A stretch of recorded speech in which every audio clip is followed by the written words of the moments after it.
भगवत गीता का उपदेश महाभारत युद्ध के समय कुरुक्षेत्र की भूमि पर भगवान कृष्ण ने अर्जुन को दिया था। श्रीमद् भागवत गीता ऐसी धार्मिक पुस्तक है जो मनुष्य का सर्वश्रेष्ठ मित्र है।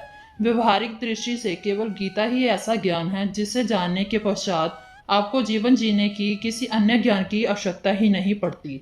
यदि आप यह अनुभव कर ले कि वास्तव में एक आत्मा है तो शरीर तो केवल आवरण मात्र है, तो आप स्वयं को भगवत गीता की एक एक बात पर विश्वास करने से कोई नहीं रोक सकता। हम सभी आत्माएं हैं जो परमात्मा के अंश हैं और यह संसार एक कारागृह है जिसमें हम अपने अपराधों के दंड भोगने के लिए जन्म लेते हैं। यह जीवन मनुष्य के लिए अवसर है अपने अपराधों का प्रायश्चित करने के लिए।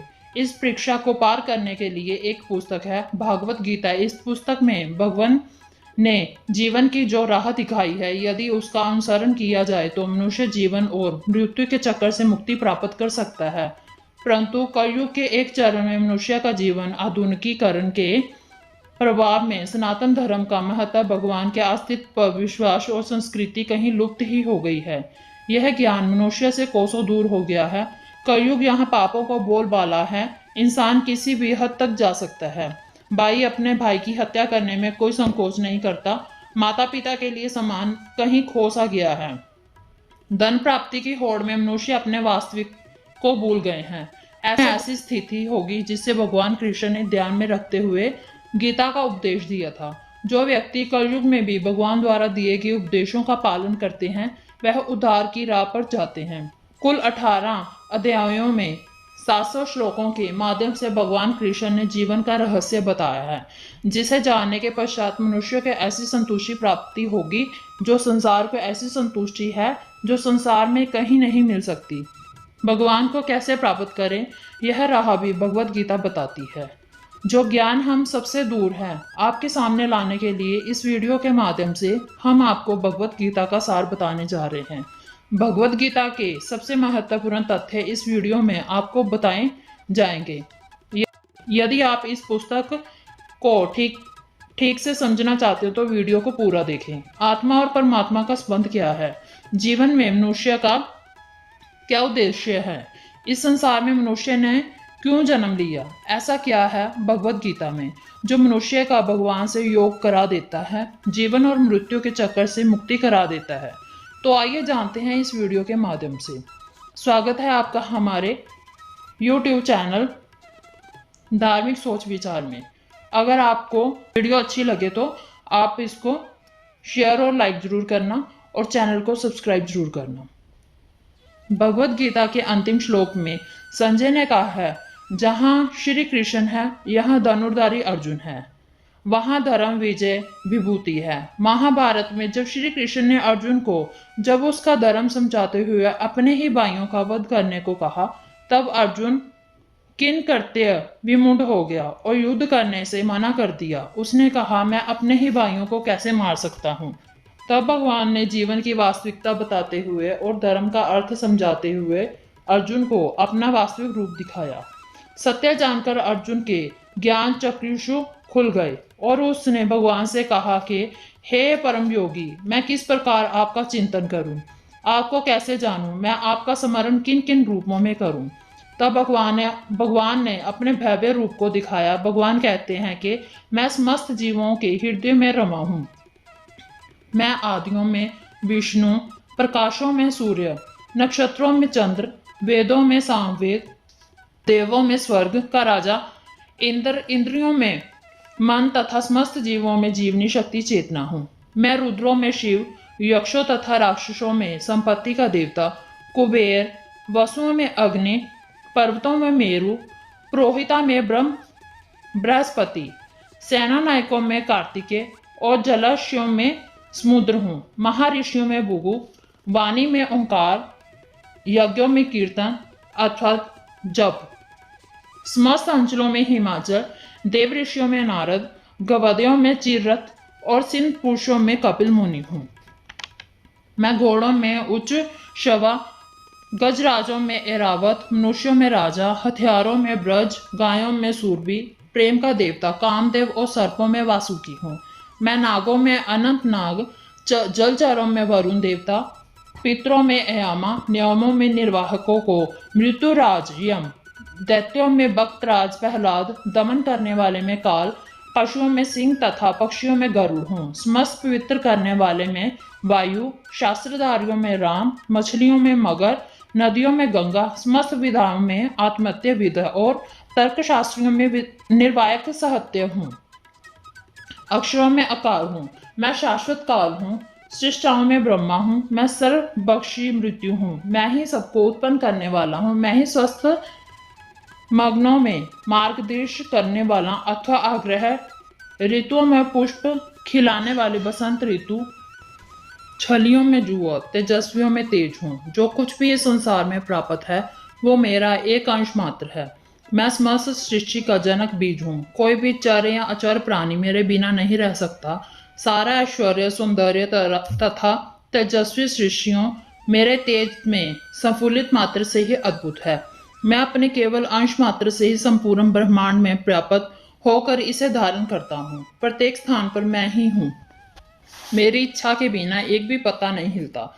सबकी उत्पत्ति मुझसे ही होती है और अंत में सब मुझ में ही विलीन होते हैं। ऐसा सुनकर अर्जुन ने विनती करते हुए कहा कि मैं देखना चाहता हूँ कि आप इस दृश्य जगत में किस प्रकार विशिष्ट है और मैं आप में विश्व रूप के दर्शन करने चाहता हूँ। तब भगवान कृष्ण ने अर्जुन को अपने विश्व रूप देखने हेतु दिव्य नेत्र प्रदान किए।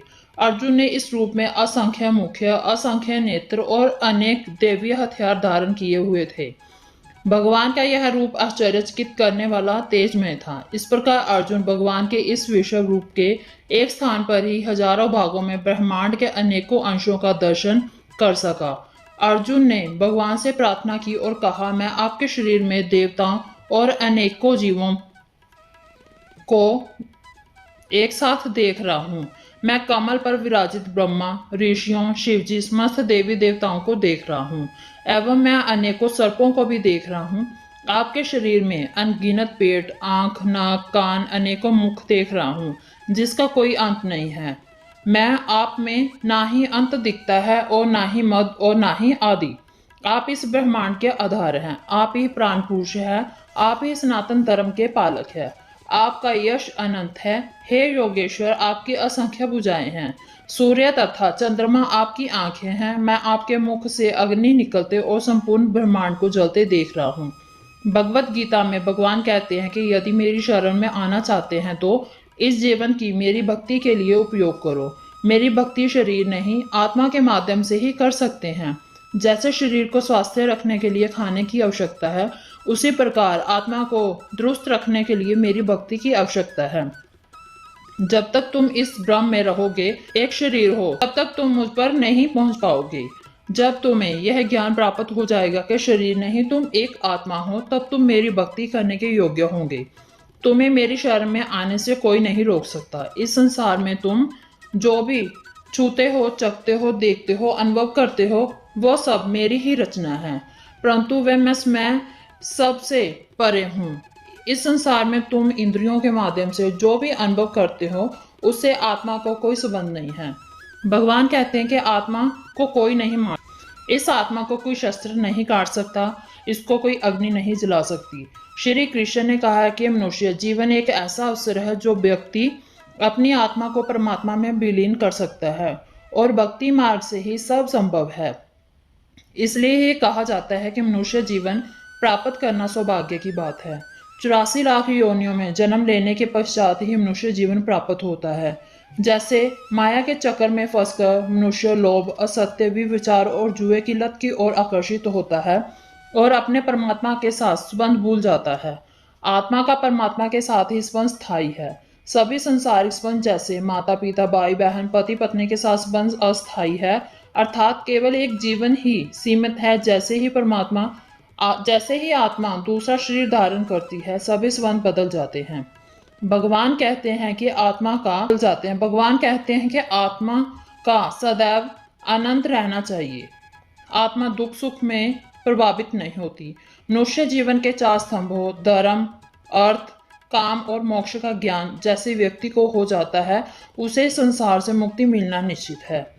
धर्म का अर्थ भगवान ने भगवत गीता में बताते हैं। हिंदू, मुस्लिम, सिख, ईसाई आदि धर्म नहीं है, अपितु मनुष्य को कर्म करते हुए जीवन जीना कैसे जीना है, जीवन को सदुपयोग कैसे करना है, शास्त्रों में उल्लेख किया गया है। अपने अस्तित्व का धर्म समझे, सभी धर्म और कर्तव्य निभाते हुए और संसारिक जीवन का सुख भोगते हुए इस जीवन की गुत्थुल जाते हुए स्वयं को परमात्मा से जोड़ने का कार्य करे। तीसरा स्तंभ है कान। कृष्ण ने कहा है कि प्रत्येक मनुष्य को काम, क्रोध, मोह, लोभ और अहंकार से पीड़ित है।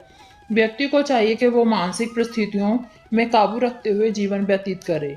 इन्हीं बातों के माध्यम नजर रखते हुए इंसान परमात्मा की शरण में नहीं जा सकता। चौथा स्तंभ है मोक्ष। जब तक मनुष्य इच्छाओं का त्याग नहीं करेगा तब तक मोक्ष के द्वार तक पहुंचना असंभव है। भगवान श्री कृष्ण ने भगवत गीता में कहते हैं कि मनुष्य की इच्छाएं उसके इस संसार में आने से बहुत बड़ा कारण है। यदि मनुष्य लोभ और इच्छाओं का त्याग कर एक सादा जीवन व्यतीत करे और यदि भक्ति में लीन हो जाए तो आत्मा को अवश्य मोक्ष प्राप्त होगा। उससे पहले आत्मा को अपने पाप और पुण्य के नरक भोगने पड़ते हैं और आत्मा को अनेकों जीवन व्यतीत करने पड़ते हैं। यहाँ पर किसी भी लोभ या इच्छा ने जन्म लिया द्वारा मनुष्य रूप लेकर परमात्मा तक पहुंचने के रास्ते खोजने पड़ते हैं। जब तक आत्मा अपने रास्ते पर नहीं पहुंच पाती तब तक उसे कर्मों के अनुसार अलग अलग शरीर धारण करने पड़ते हैं। भगवत गीता में कर्म योग, राजयोग, भक्ति योग का वर्णन किया गया है। गीता मनुष्य के जिन रहस्यों का वर्णन करती है, जीवन को सार्थक बनाकर पार लगाएं। यदि भगवत गीता का विवेचन पसंद आया हो तो सबके साथ शेयर करें। तो ऐसी वीडियो देखने के लिए हमारी वीडियो को लाइक, शेयर और चैनल को सब्सक्राइब करना ना भूलें।